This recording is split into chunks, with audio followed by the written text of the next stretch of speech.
हिंदी साहित्य के मूर्धन्य साहित्यकार डॉक्टर रांगे राघव की 100वीं जयंती पर विभिन्न कार्यक्रम का आयोजन किया गया, जिसके अंतर्गत स्थानीय श्री आर कॉलेज में साहित्यकार सम्मान कार्यक्रम मनाया गया।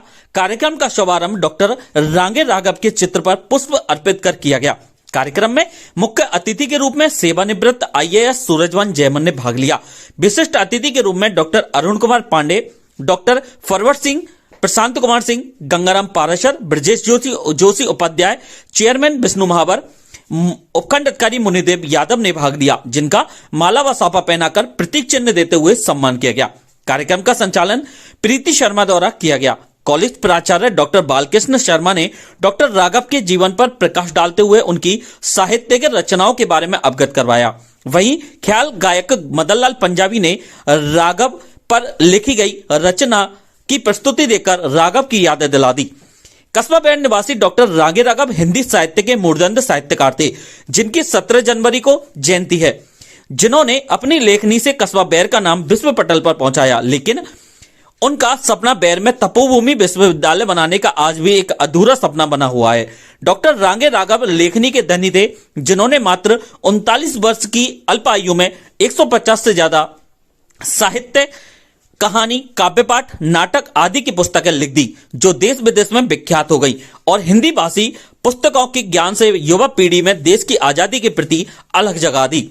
आज भी उनकी पुस्तकों के प्रति भारत में ही नहीं, विश्व के कई देशों के लोग पढ़ना पसंद करते हैं। स्थान था आगरा में।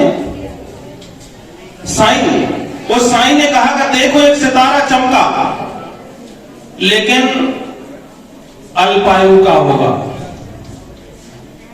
इस बात को सुना वहां बैठे हुए लोगों ने, तो डॉक्टर रांगे राघव के जो पिताजी थे रंगाचार्य जी, उनको बताया। क्योंकि रंगाचार्य जी बहुत बड़े ज्योतिषी थे, उन्होंने भी देखा ज्योतिष के अनुसार, लेकिन वो संशय में रहे कि पता नहीं अल्पायु होगा या दीर्घायु होगा। तब वो एक साईं, अन्य साईं थे, उनके पास गए। रुस्तम खां भृगु संहिता वाले थे, उनके पास गए। तब उनसे पूछा कि इसकी आयु कितनी होगी, तो उन्होंने भी बताया था कि अल्पायु का होगा, लेकिन ये पूरे विश्व पटल पर एक व्यक्तित्व की छाप बनकर के उभरे। नेशनल स्तर पर डॉक्टर रांगे राघव से होती है, यहाँ के सिद्धों से होती है, यहाँ के संतों से होती है, यहाँ के लेखकों से होती है। ऐसा अनुपम व्यक्तित्व। इनका पूर्ण नाम था वीर नंबागम राघव आचार्य। तो इनके मित्र थे एक भारत भूषण जी अग्रवाल। उन्होंने जब साथ में पढ़ते थे तो उन्होंने कहा कि ये आपका नाम बहुत बड़ा है, इसको थोड़ा छोटा करो।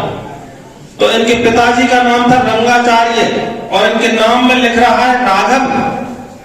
तो इन्होंने रांगे पिताजी से लिया और राघव, रांगे राघव सूक्ष्म नाम करके अपना नाम साहित्य जगत को दिया, जो प्रकाशित नहीं हुई। इनका एक सपना था कि बैर में एक विश्वविद्यालय बने, जिसका नामकरण तपोभूमि हो, क्योंकि ये भूमि तपोभूमि है। इसका कारण यह है कि ये रांगे राघव और इनके पूर्वज जो आरकट आंध्र प्रदेश के निवासी थे, ये जयपुर राजा के राजपुरोहित थे, प्रकांड ज्योतिषी थे। तो इनको जयपुर राजा लेकर के आए थे। यहां पर उस समय भरतपुर राज नहीं हुआ करता था। तो इनसे कहा कि आप इस हमारे क्षेत्र में कहीं पर भी अपनी इच्छा के अनुसार बताओ कि आप कहां निवास करना चाहोगे। तो इन्होंने जयपुर राजा से कहा कि हमको एक रथ दो और हम आपके क्षेत्र की सीमाओं को, इस क्षेत्र को दूर दूर तक देखेंगे और जहां हमको ऐसा लगेगा कि ये स्थान उचित है, वहीं के लिए हम आपसे कहेंगे। थोड़ा ऊब करके अपनी छत पर बैठे थे। इनकी पत्नी इनके लिए छत पर चाय लेके गई। उसी समय जो सीताराम जी का मंदिर है उसके पीछे फुलवाड़ी है, फुलवाड़ी में कुछ लोहपीटों की गाड़ियां आ रही थी। वो अपना डेरा डाल रहे थे वहां। तो सुलोचना जी ने कहा कि आपने बहुत कुछ लिखा, लेकिन इस वर्ग पे कुछ नहीं लिखा, जो लोहपीटे आ रहे थे। तो उन्होंने चाय पी, अपना प्याला खत्म किया और अपने लेखन वाले कक्ष में पहुंचे। और जब प्रातःकाल सब घर वाले उठे तब इन्होंने सुलोचना जी के हाथ में वो कृति दे दी कि आपने शाम को कहा था, वो मैंने लिख दी। जो धरती मेरा घर नोबल है वो एक रात की रचना। ऐसे डॉक्टर रांगे राघव के अंतरंग परिचय में लिखा हुआ है, डॉक्टर सुलोचना ने लिखा है कि एक रात में उन्होंने ये रचना मेरे लिए प्रातःकाल पेश कर दी। ऐसे आंसू लेकर, ऐसे प्रगतिशील लेखक, ऐसे मार्क्सवादी लेखक जिन्होंने अंचल की सारी बारीकियों को, यहाँ की छटपटाहट को, यहाँ की जो दलित चेतना थी उसको उभार करके साहित्य पटल पर रखा। ऐसे आंसू लेखक। तुम ऐसे मार्गदर्शक हो, युवा पीढ़ी जो ना समझे उन्हीं का पथ प्रदर्शक है। मेरी